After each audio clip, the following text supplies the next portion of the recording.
NDA ಮೈತ್ರಿಕೂಟ ಸರ್ಕಾರವನ್ನ ರಚಿಸಲಿಕ್ಕೆ ಬೇಕಾದಂತಹ ಎಲ್ಲಾ ಸಿದ್ಧತೆಯನ್ನು ಮಾಡಿಕೊಳ್ತಾ ಇದೆ. ಈ ಬೆನ್ನಲ್ಲೇ ಬಿಜೆಪಿಗೆ ಕಗ್ಗಂಟಾಗಿದೆ ಖಾತೆಗಳ ಹಂಚಿಕೆ. ಪ್ರಬಲ ಖಾತೆಗಳಿಗೆ ಮಿತ್ರ ಪಕ್ಷಗಳು ಬಿಗಿಪಟ್ಟನ್ನ ಇಟ್ಟಿರುವಂತಹದ್ದು. ಪ್ರಮುಖ ಖಾತೆಗಳನ್ನು ಉಳಿಸಿಕೊಳ್ಳಲಿಕ್ಕೆ ಬಿಜೆಪಿ ಈಗ ನಿರ್ಧಾರವನ್ನ ಮಾಡಿದೆ. ಗೃಹ, ರಕ್ಷಣೆ, ಹಣಕಾಸು, ವಿದೇಶಾಂಗ, ಐಟಿ-ಬಿಟಿ ಇಲಾಖೆ, ರೈಲ್ವೆ ಕಾನೂನು ಖಾತೆಯನ್ನ ಬಿಜೆಪಿಯೇ ಉಳಿಸಿಕೊಳ್ಳಲು ನಿರ್ಧಾರವನ್ನ ಮಾಡಿದಂತೆ ಕಾಣಿಸ್ತಾ ಇದೆ.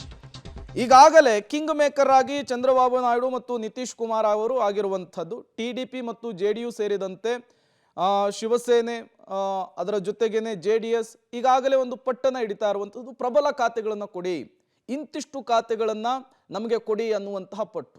ಸಹಜವಾಗಿಯೇ ಈ ಅನಿವಾರ್ಯತೆಯ ಪರಿಸ್ಥಿತಿಯನ್ನ ಮಿತ್ರ ಪಕ್ಷಗಳು, ಎನ್ಡಿಎ ಮೈತ್ರಿಕೂಟದ ಪಕ್ಷಗಳು ಡಿಮ್ಯಾಂಡ್ ಮೂಲಕ ಇಡ್ತಾ ಇರುವಂಥದ್ದು. ಈ ಸಂದರ್ಭದಲ್ಲಿ ಪ್ರಧಾನಿ ನರೇಂದ್ರ ಮೋದಿ ಅವರು ಯಾವ ರೀತಿಯ ತೀರ್ಮಾನವನ್ನ, ನಿರ್ಧಾರವನ್ನು ತೆಗೆದುಕೊಳ್ತಾರೆ ಅನ್ನುವಂತಹ ಪ್ರಶ್ನೆ ಸಹಜವಾಗಿಯೇ ಇತ್ತು.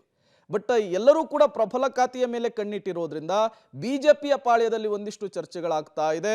ಗೃಹ, ರಕ್ಷಣಾ ಇಲಾಖೆ, ಹಣಕಾಸು ಇಲಾಖೆ, ವಿದೇಶಾಂಗ ಇಲಾಖೆ ಸೇರಿ ಪ್ರಬಲ ಖಾತೆಗಳನ್ನ ಬಿಜೆಪಿಯೇ ಉಳಿಸಿಕೊಳ್ಳುವಂತಹ ಚರ್ಚೆಗಳಾಗ್ತಾ ಇದೆ.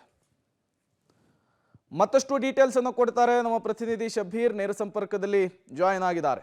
ಶಬ್ಬೀರ್, ಮುಂದಿನ ಪ್ರಧಾನಿ ಯಾರು ಅನ್ನುವಂತಹ ಪ್ರಶ್ನೆಗೆ ಉತ್ತರ ಸಿಕ್ಕಾಗಿದೆ. ವಿಪಕ್ಷ ನಾಯಕ ಯಾರಾಗ್ತಾರೆ ಅನ್ನುವಂತಹ ಪ್ರಶ್ನೆಗೂ ಕೂಡ ಕಾಂಗ್ರೆಸ್ ಪಾಳ್ಯದಲ್ಲಿ ಒಂದಿಷ್ಟು ಚರ್ಚೆಗಳಾಗ್ತಾ ಇರುವಂತಹದ್ದು. ರಾಹುಲ್ ಗಾಂಧಿ ಅವರೇ ವಿಪಕ್ಷ ನಾಯಕ ಸ್ಥಾನ ಆಗಬಹುದಾ? ಈ ಮೂಲಕ ಕಾಂಗ್ರೆಸ್ ನಾಯಕರುಗಳ ಲೆಕ್ಕಾಚಾರ ಏನಿರಬಹುದು ಅಂತ? ಪ್ರೇಮ್, ಈಗಾಗಲೇ ವಿಪಕ್ಷ ಸ್ಥಾನಕ್ಕೆ ಸಾಕಷ್ಟು ಚರ್ಚೆಗಳು ನಡೀತಾ ಇರುವಂಥದ್ದು. ಯಾರನ್ನ ಮಾಡಿದರೆ ಸೂಕ್ತ ಅನ್ನುವಂಥದ್ದು ಕೂಡ ಈಗ ಚರ್ಚೆಗಳು ನಡೀತಾ ಇದ್ದಾವೆ. ಯಾಕೆಂದ್ರೆ ಹೆಚ್ಚಿನ ಸಂಖ್ಯೆಯಲ್ಲಿ ವಿಪಕ್ಷ ಸಂಸದರು ಆಯ್ಕೆ ಆಗಿರುವಂತಹ ಹಿನ್ನೆಲೆಯಲ್ಲಿ ಒಂದು ಪ್ರಬಲ ವಿಪಕ್ಷವಾಗಿ ಈ ಬಾರಿ ಸಂಸತ್ನಲ್ಲಿ ಕಾಣಿಸ್ಕೊಳ್ಬೇಕು ಅನ್ನುವಂಥದ್ದು ಇಂಡಿಯಾ ಒಕ್ಕೂಟದ ಲೆಕ್ಕಾಚಾರ. ಹೀಗಾಗಿಯೇ ಒಂದು ಪ್ರಬಲ ನಾಯಕತ್ವವನ್ನು ಕೂಡ ಹುಡುಕುವಂತ ಕೆಲಸವನ್ನ ಮಾಡ್ತಾ ಇರುವಂಥದ್ದು. ಮುಖ್ಯವಾಗಿ ಮುಂಚೂಣಿಯಲ್ಲಿರುವಂಥದ್ದು ರಾಹುಲ್ ಗಾಂಧಿ ಅವರ ಹೆಸರು. ಯಾಕೆಂದ್ರೆ ಬಿಜೆಪಿಯನ್ನು ಹೊರತುಪಡಿಸಿದ್ರೆ ಕಾಂಗ್ರೆಸ್ ಅತಿ ಹೆಚ್ಚು ಸ್ಥಾನಗಳನ್ನು ಪಡೆದಿರುವಂತಹ ಎರಡನೇ ಪಕ್ಷ ಆಗಿರುವಂತದ್ದು.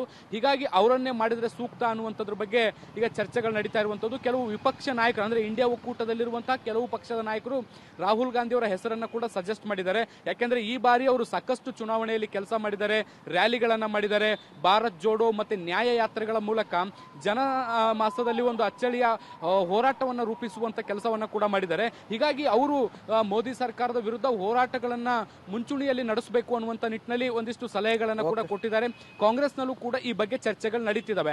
ಆದ್ರೆ ಇದಕ್ಕೆ ರಾಹುಲ್ ಗಾಂಧಿ ಒಪ್ತಾರಾ ಇಲ್ವಾ ಅನ್ನೋದ್ರ ಬಗ್ಗೆ ಇನ್ನೂ ಕೂಡ ಸ್ಪಷ್ಟವಾಗಿಲ್ಲ. ಪ್ರೇಮ್, ಓಕೆ ಶಬ್ಬೀರ್, ಹಾಗೆ ಸಂಪರ್ಕದಲ್ಲಿರಿ, ಮತ್ತಷ್ಟು ಡೀಟೇಲ್ಸ್ ಅನ್ನ ನಿಮ್ಮಿಂದ ಪಡಿತಾ ಹೋಗ್ತೀನಿ.